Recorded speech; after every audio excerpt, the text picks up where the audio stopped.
The newspaper clipping trembled in 7-year-old Han's small hands as tears streamed down his face. Sarah knelt beside him in the mansion's dimly lit hallway, her heart breaking for the little boy who had just discovered his father's carefully constructed lie. "Please, tell me the truth," Han whispered, his voice cracking with pain. Sarah knew crossing this line could cost her everything. Working for Jinwoo, one of Los Angeles' most feared Korean Mafia leaders, meant following strict rules, and silence was the most important one. But looking into Han's desperate eyes, she saw herself as a child, growing up surrounded by secrets and half-truths. She took a shaky breath and made her choice. What happened to your mother wasn't your fault, and you deserve to know that she loved you very much. The moment those words left her lips, footsteps echoed from the corridor. Jinwoo appeared in the doorway, his cold eyes taking in the scene, his son crying, the scattered documents, and Sarah's protective embrace. His entire body froze. The secret was out, and everything was about to change. Welcome to Korean Mafia Lovers. Before we dive into this intense story of forbidden love and dangerous secrets, comment where you're watching from and subscribe to the channel. Your support helps us bring you more captivating stories like this one. 3 months earlier, Sarah Williams had walked through the imposing gates of the Riverside mansion, with nothing but a worn duffel bag and determination etched into her features. The job posting had been vague. Private household staff for a businessman who valued discretion above all else. The salary was triple what she'd made at her previous position, but the requirements were unusual. No questions, no personal phone calls during work hours, and absolute confidentiality. Most people would have run after learning their employer was Jinwoo Park, a name whispered in fear throughout Los Angeles' underground circles.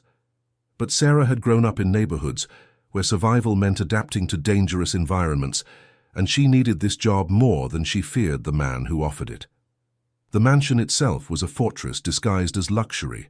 High walls, security cameras at every angle, and windows that she quickly realized were bulletproof. Everything was pristine, cold, and meticulously organized, much like its owner. Jinwoo was rarely home during daylight hours, conducting his business in shadows and returning only when darkness fell. When their paths did cross, he was polite but distant, his sharp features betraying nothing of the violence that had built his empire. He moved through his own home like a ghost, speaking in clipped sentences and expecting immediate compliance. The first time Sarah saw him clearly was on her 3rd day, when he emerged from his study at dawn, still wearing the same black suit from the night before. There was blood on his knuckles, not his own, she suspected, and his dark hair was disheveled in a way that suggested violence rather than sleep. When their eyes met across the marble foyer, she felt a chill run down her spine that had nothing to do with fear and everything to do with the dangerous magnetism that surrounded him like a second skin. "Good morning, sir," she said quietly, continuing to dust the ornate table near the entrance. He paused, studying her with an intensity that made her skin tingle. "You're not afraid." "Should I be?" A ghost of a smile played at the corners of his mouth. "Most people are." "I'm not most people." Something shifted in his expression, surprise perhaps, or intrigue. "No," he said softly. "I don't think you are." But it was his son who changed everything. Han was 7 years old, small for his age, with his father's intelligent dark eyes, but none of his coldness.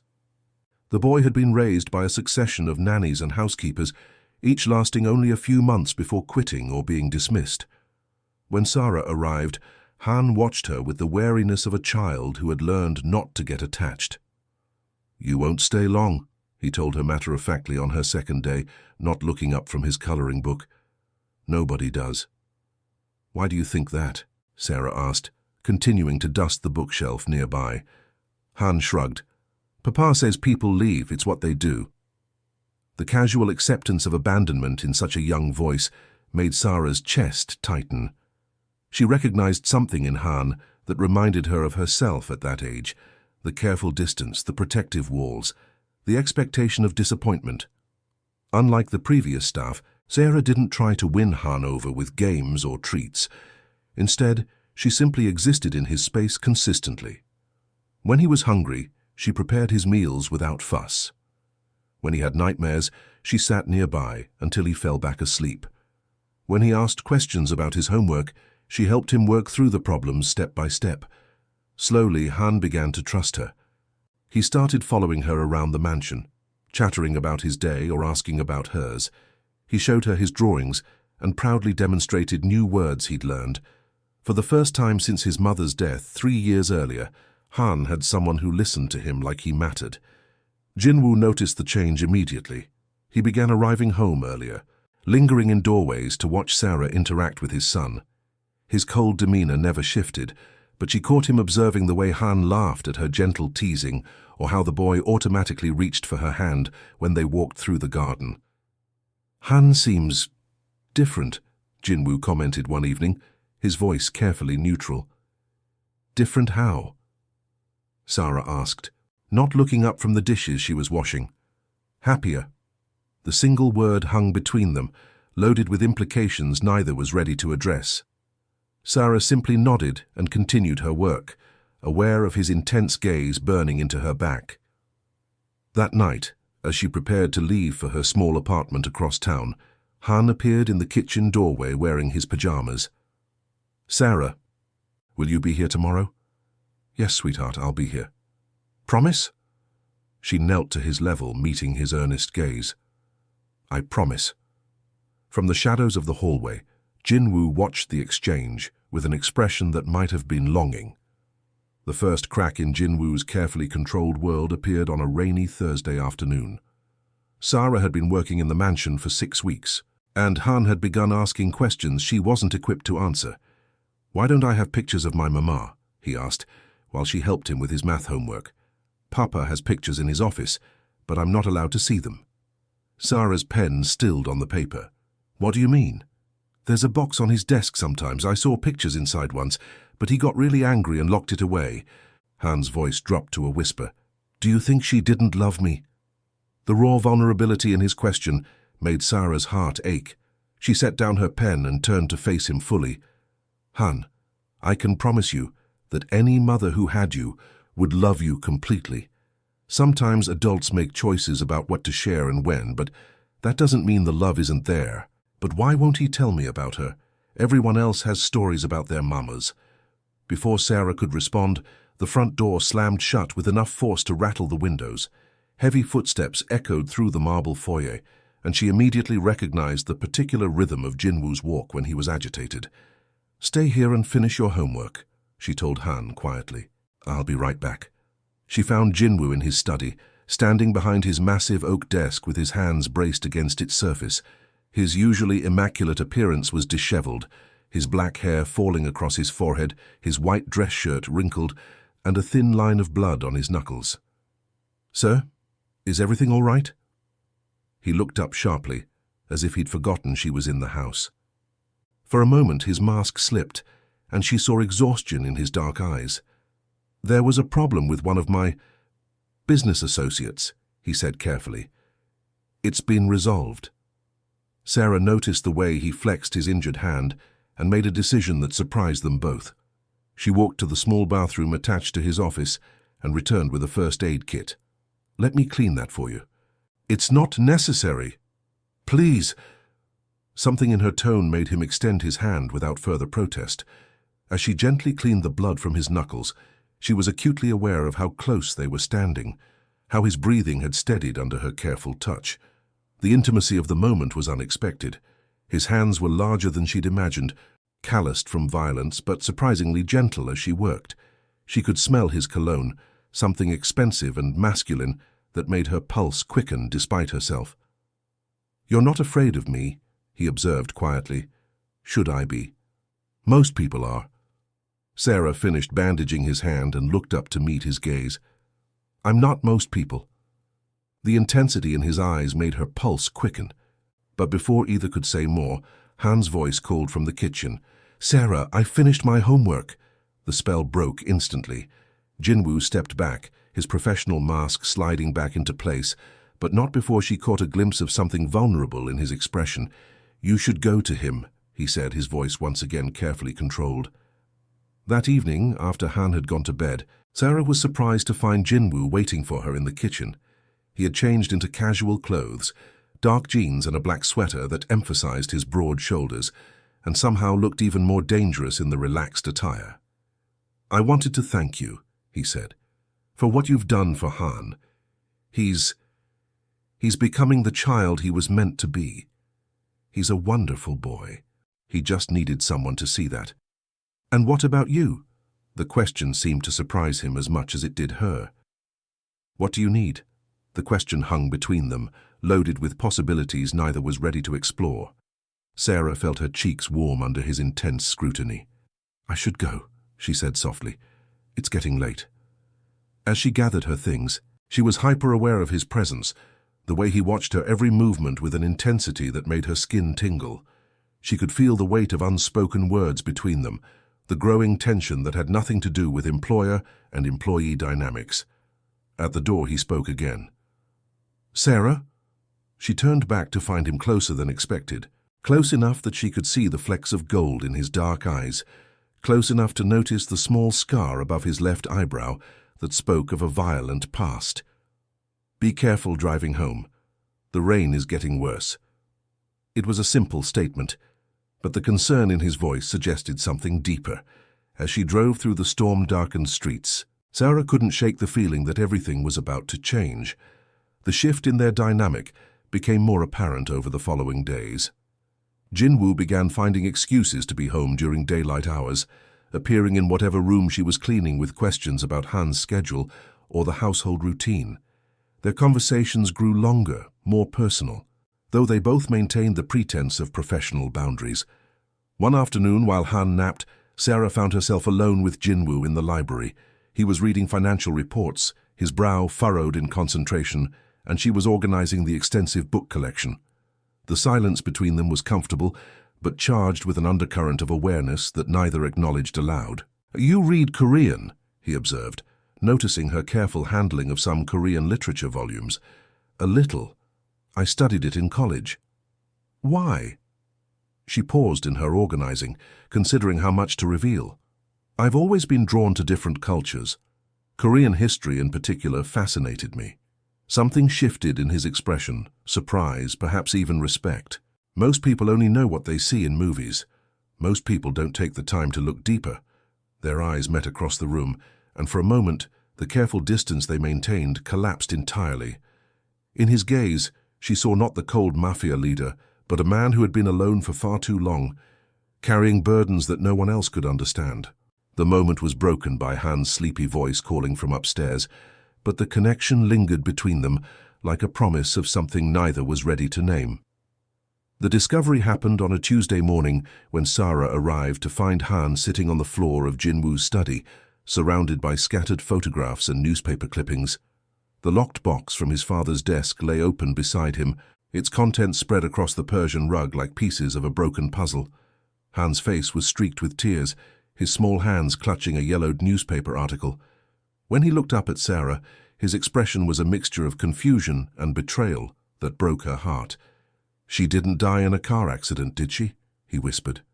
Sarah's blood ran cold as she knelt beside him, her eyes scanning the headlines that had been hidden for years. The articles painted a different picture entirely, one of violence, organized crime, and a young woman caught in the crossfire of her husband's dangerous world. "Han, sweetheart, you shouldn't be looking at these. He lied to me." The boy's voice was barely audible, but the pain in it was deafening. "My whole life. He lied to me about my mama." Sarah gathered the scattered papers with shaking hands, her mind racing. She knew Jinwoo would be furious when he discovered what had happened, but her immediate concern was the devastated child in front of her. Among the photographs, she found images that told a different story than the newspaper headlines.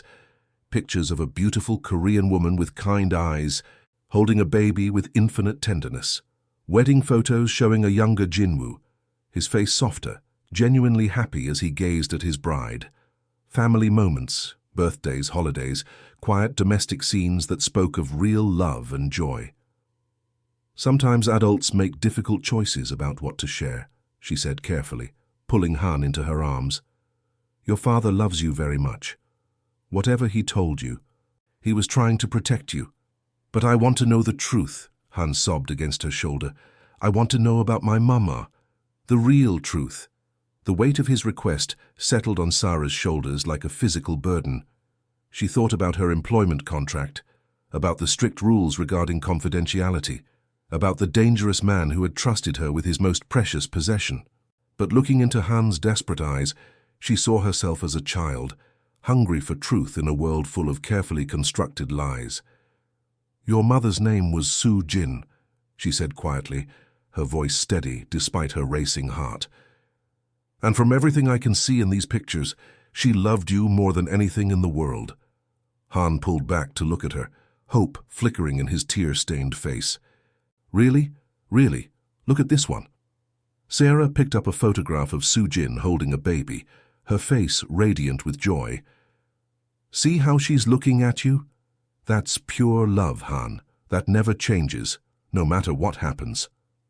They spent the next hour going through the photographs together, Sarah carefully selecting the ones that showed happy moments, birthdays, holidays, quiet family scenes. She avoided the newspaper articles, focusing instead on building a picture of the mother Han had never really known. "She was brave," Sarah told him, showing him a photo of Su Jin at a charity event, elegant in a blue dress, her smile warm and genuine. "And she was smart. Look at this one. She was a teacher before she married your father. She would have taught you so many things." "Why won't Papa tell me these things?" "Because sometimes when we lose someone we love very much, it hurts too much to talk about them. Your father carries that pain every day, and he's trying to protect you from feeling it too." "But I want to feel it," Han said with the fierce honesty of childhood. "I want to know about her, even if it hurts." Sarah's heart clenched at his words. She understood that need, the desire to claim your history, even the painful parts rather than live with sanitized half-truths. "She used to sing to you," Sarah said, finding a photo of Su Jin holding a guitar, "and she loved to cook. Your father told me once that you have her hands, gentle but strong." "He said that?" "He did. He sees her in you every day, Han. That's why it's so hard for him to talk about her. You remind him of everything beautiful he lost."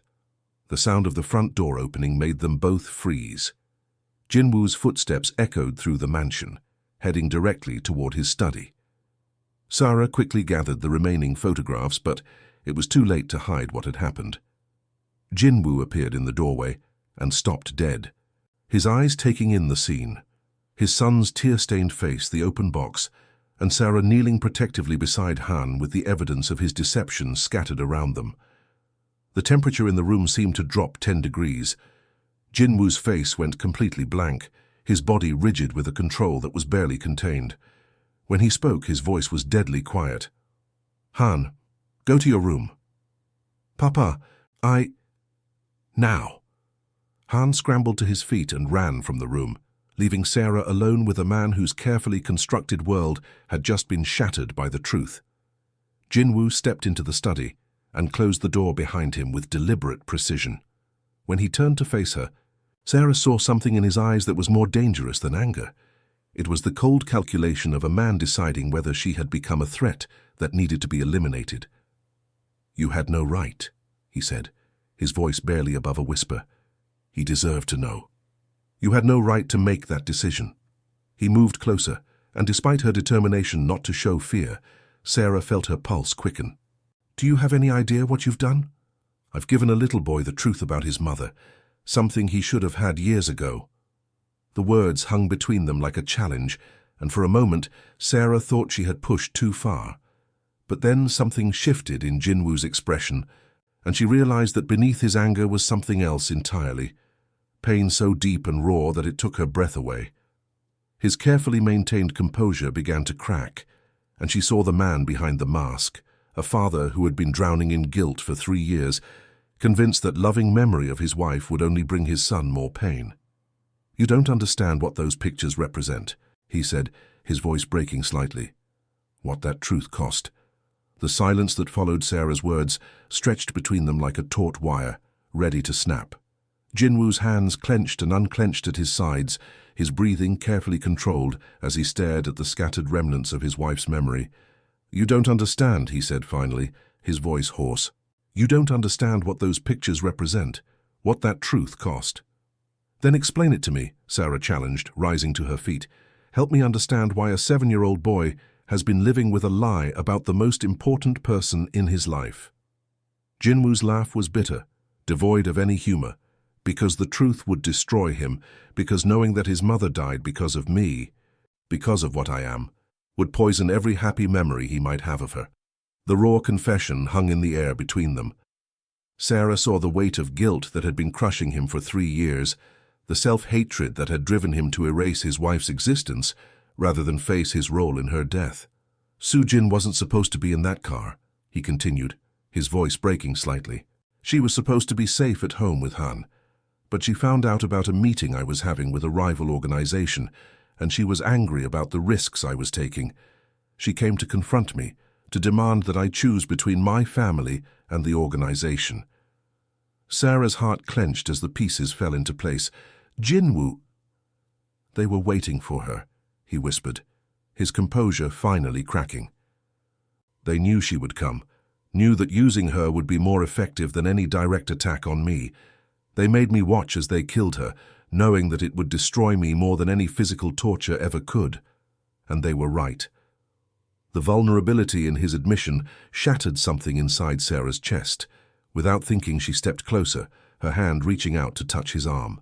That wasn't your fault, wasn't it? He jerked away from her touch as if it burned. Everything I touch turns to ash, Sarah. Everyone I care about pays the price for my choices, and now you've given Han the tools to hate me for what I really am. He doesn't hate you, he loves you, but he also deserves to love his mother's memory, not the sanitized version you've created. You think you know what's best for my son. The dangerous edge was back in his voice, but Sarah could see the pain beneath it. You've been here for 2 months. I've been protecting him his entire life. By lying to him? By making him feel like his mother didn't matter enough to remember. The accusation hit its mark. Jinwoo's face went white, and for a moment, Sarah thought he might actually strike her. Instead, he turned away, his shoulders rigid with tension. She mattered, he said quietly, his voice thick with emotion. She mattered more than anything. That's why I can't. He stopped, running a hand through his hair. Every time I look at him, I see her. Every smile, every laugh, every moment of joy reminds me of what I took from him. You didn't take anything from him. You gave him life, you gave him love, and you've spent 3 years punishing yourself for something that wasn't your fault. You don't understand the world I live in, he said, turning back to face her. The enemies I've made, the blood on my hands. Soo-jin knew the risks when she married me, but Han is innocent. He deserves better than this legacy. He deserves the truth. He deserves to know that his mother was brave and beautiful and loved him completely. He deserves to know that his father is a good man who made hard choices to protect his family. A good man? Jinwoo's laugh was harsh. I've killed people, Sarah. I've destroyed lives, broken families. There's nothing good about what I am. You're wrong. She stepped closer, ignoring the warning in his eyes. I've watched you with Han. I've seen the man you are when you think no one is looking. You're not the monster you've convinced yourself you are. Get out, he said quietly, but there was no real force behind the words. No. Get out of my house. You're fired. The words hit Sarah like a physical blow. She had known this was a possibility, but hearing it spoken aloud made her realize how much she had come to care about this broken family. What about Han? Han is my responsibility, not yours. You've done enough damage. Sarah gathered her dignity around her like armor, but inside, her heart was breaking. Not just for herself, but for the man standing before her, so consumed by guilt and self-hatred that he couldn't see the love right in front of him. Fine, she said quietly, but before I go, let me tell you something. That little boy upstairs doesn't need protection from the truth. He needs a father who's brave enough to help him carry it. And he needs to know that the woman who loved him first would be proud of the man raising him. She moved toward the door, but Jinwoo's voice stopped her. If you ever speak about what you've learned in this house, I won't, she said without turning around. Not because you're threatening me, but because I care about Han too much to hurt him further. And because I care about you too much to destroy the life you've built, even if you're too stubborn to see that it's worth saving. As she walked through the mansion for the last time, Sarah heard Han calling her name from upstairs. The sound nearly broke her resolve, but she forced herself to keep walking. Stopping would only make this harder for both of them. That evening, as she sat in her small apartment staring at her phone, Sarah wondered if she had made the right choice.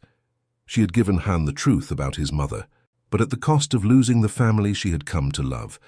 3 days passed without word from the mansion. On the 4th day, her phone rang with a number she didn't recognize. "Sarah." The voice was small, frightened. "It's Han. Papa won't talk to me, and I don't know what to do." Her heart clenched. "Han, sweetheart, how did you get this number?" "I found it in Papa's phone. He's been really sad since you left, and he won't tell me why." "Did I do something wrong?" "No, baby. You didn't do anything wrong." "Then why won't you come back? I miss you." The simple words shattered what remained of Sarah's composure. "I miss you too, Han, so much. Papa misses you too. He looks at your picture sometimes when he thinks I'm not watching." Sarah's breath caught. "What picture?" "The one from the security camera. He has it on his computer and he stares at it like he's sad. And yesterday I heard him crying in his room." The image of Jinwoo, strong, controlled Jinwoo, crying alone in his room, made Sarah's chest tighten with emotion. Before Sarah could respond, she heard Jinwoo's voice in the background, sharp with panic. "Han, who are you talking to?" The line went dead, leaving Sarah staring at her phone with her heart racing.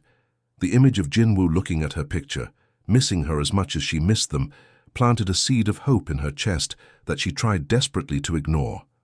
But late that night, as she lay awake thinking about the broken family she had left behind, Sarah couldn't shake the feeling that their story wasn't over yet. The call came at 3 in the morning, jolting Sarah from restless sleep. The number was unknown, but something in her chest told her to answer. "Sarah?" The voice was barely recognizable, Jinwoo, but stripped of all his usual control. "They took him." The world tilted on its axis. "What? Who took him?" "Han. They took Han." His voice cracked on his son's name. "It's my fault. I was so focused on being angry with you, with myself, that I let my guard down, and now they have him." Sarah was already reaching for her clothes, her mind racing. "Who has him, Jinwoo?"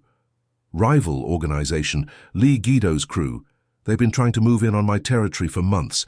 They're using him to force my hand, to make me give up everything I've built." A pause, filled with the sound of his ragged breathing. "I need your help." "My help? I'm not part of your world in—" "You are the only person Han trusts completely. If we get him back, he's going to be terrified, traumatized. He'll need someone who can reach him, someone who can make him feel safe again." The desperation in his voice broke through every wall Sarah had built around her heart since leaving the mansion. "Where are you?" 20 minutes later, she stood in Jinwoo's study, surrounded by maps, photographs, and enough weapons to arm a small militia. Jinwoo looked like he had aged years in the week since she'd seen him, his usually perfect appearance disheveled, dark circles under his eyes, his hands shaking slightly as he pointed to locations on a map. "They're holding him here," he said, indicating a warehouse district across town. "My sources confirm at least 6 men, possibly more. Guido wants me to come alone, unarmed, in exchange for Han's life. What's the plan? I go in, eliminate the threat, and bring my son home. That's not a plan. That's a suicide mission." Sarah studied the map, her mind working. "How many exits does the building have?" 3, but— "And how many men do you have?" "This isn't your concern." "It became my concern the moment you called me." She looked up to meet his eyes, seeing her own determination reflected there. "Han is going to need both of us to get through this. So what's the real plan?" For the first time since she'd known him, Jinwoo looked uncertain. "I can't ask you to risk your life for this." "You're not asking. I'm volunteering." Something shifted in his expression, gratitude mixed with an emotion so intense it made her breath catch. "Why, after everything I said to you, after I fired you, after I pushed you away, why would you—" "Because I love him," she said simply. "And because, despite everything, I think I love you too." The confession hung between them like a bridge neither had expected to cross. Jinwoo stared at her for a long moment, his dark eyes searching her face as if trying to memorize every detail. "When this is over," he said quietly, "we need to talk." "When this is over," she agreed. The rescue itself was swift and brutal. Jinwoo moved through the warehouse like a force of nature, his usual cold precision amplified by desperate love for his son. Sarah stayed back as planned, ready to comfort Han the moment he was free. The building was a maze of shipping containers and industrial equipment, perfect for hiding but also for ambushes. Jinwoo's team moved with military precision, taking out guards silently as they advanced toward the center of the complex, where intelligence suggested Han was being held. When gunfire erupted, Sarah's heart nearly stopped. The sound echoed through the metal structure, followed by shouts and the crash of overturning equipment. She pressed herself against a concrete pillar, every instinct screaming at her to run toward the danger, toward Han. Then suddenly silence. When Jinwoo finally kicked down the door to the room where Han was being held, the little boy was huddled in a corner, his face streaked with tears, but his chin raised in defiance that reminded Sarah achingly of his father. "Papa!" Han launched himself into Jinwoo's arms, and for a moment, the dangerous Mafia leader disappeared entirely, replaced by a father holding his most precious treasure. "I'm here, son. I'm here and you're safe." "I knew you'd come," Han whispered against his father's neck. "And I knew you'd bring Sarah." Over Han's head, Jinwoo's eyes met Sarah's, and she saw everything he couldn't say aloud: gratitude, love, and a promise that things would be different. "I told them you were the strongest papa in the world," Han continued, his voice muffled against Jinwoo's shoulder, "and that Sarah was brave like Mama was." The words hit both adults like a physical blow. Jinwoo's arms tightened around his son, and Sarah felt tears sting her eyes. Later, after Han had been checked by a doctor and was finally sleeping peacefully in his own bed, Sarah and Jinwoo sat in his study, the adrenaline finally fading into exhaustion. "I owe you an apology," Jinwoo said quietly. "And an explanation." "You don't owe me anything." "I do." He turned to face her fully. "I was wrong to fire you. I was wrong to keep the truth from Han. And I was wrong to push you away when what I really wanted was to pull you closer." Sarah's heart stuttered. "Jinwoo!" "I love you," he said, the words falling between them like a confession and a prayer. "I've been fighting it since the day you walked into our lives. But tonight, when I thought I might lose both you and Han, I realized that fighting it was the real mistake." "The Korean Mafia boss froze when his black maid told his son a truth he'd hidden for years," Sarah said softly, a small smile playing at her lips. "But maybe it was time for all of us to stop hiding from the truth." Jinwoo reached for her hand, his fingers intertwining with hers. "Can you forgive me? Can you give us another chance?" "We don't need another chance," she said, squeezing his hand. "We just need to stop being afraid of the one we already have." When he kissed her, it was with the desperate relief of a man who had almost lost everything that mattered. And when Han appeared in the doorway an hour later, rubbing sleepy eyes and asking if Sarah was staying forever this time, they answered him together. "Yes, sweetheart. I'm staying." The mansion felt different now, warmer, filled with laughter and the comfortable chaos of a real family. Han, now 9 and wise beyond his years, had adjusted to the truth about his mother with the resilience of childhood, helped by regular conversations with both his father and Sarah about Soo-jin's memory. Sarah stood in the kitchen, watching through the window as Jinwoo taught Han to tend the garden they had planted together, a memorial garden for Soo-jin, filled with her favorite flowers. The sight never failed to make her smile. "Mrs. Park," Jinwoo's voice came from behind her, warm with affection and just a hint of the authority that still made her pulse quicken. She turned to find her husband of 6 months watching her with the same intensity he'd had from the beginning, but now it was tempered with contentment and peace. "Yes, Mr. Park. Have I told you today that I love you?" "Only about a dozen times," she laughed, moving into his arms, "but I don't mind hearing it again." Outside, Han called for them to come see the new blooms, and they went together, a family built on truth, strengthened by love and unafraid of whatever the future might bring. "Thank you for staying until the end," Korean Mafia Lovers has many more passionate and thrilling stories waiting for you. Subscribe to the channel to never miss our latest uploads. Your support helps us create these captivating love stories.